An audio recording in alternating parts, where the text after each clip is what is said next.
У паўторнай сустрэчы фінальнага раунда чэмпіянату краіны пры сваіх балельшчыках брэсцкія хакеісты намагаліся ўзяць рэванш за папярэднюю няўдачу. У першым тайме ўсё складалася па іх плане. Будаўнік вёў 2-0. Аднак потым нешта пайшло не так. Паступова Мінск змог перахапіць ініцыятыву і не толькі зраўняць лік, а і перамагчы 2-3. Мы вырвали эту игру, потому что вторая игра у нас всегда как-то тяжелее с Брестом получается.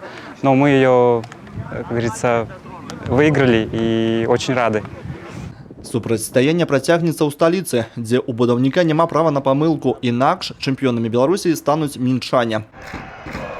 Няўдала правёў сваю хатнюю гульню і футбольны клуб «Дынамо Брэст». Гродзенскі неман адкрыў лік у сярэдзіне першага тайма. Філіп Рудзік трапна прабіў здалёк. На 36-й хвіліне Андрэй Якімаў спакойна прайшоў праз цэнтр брэсцкай абароны і павялічыў перавагу сваёй каманды. У астатні час дынамаўцы намагаліся зраўняць лік, але зрабіць гэта не атрымалася. Выиграли хорошую команду, хорошие игроки. Сегодня мы доказали, что не только деньги решают что-то, но и команды взаимодействия. Те голы, которые мы даем соперникам, они с удовольствием эти подарки принимают. Нам больших трудов стоит забить. Мы понимаем, что над чем нам надо работать, куда нам надо двигаться.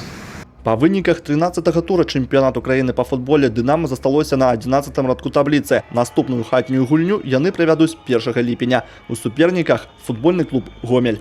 Олег Завадскі, Александр Воронин, телерадиокомпания «Брест».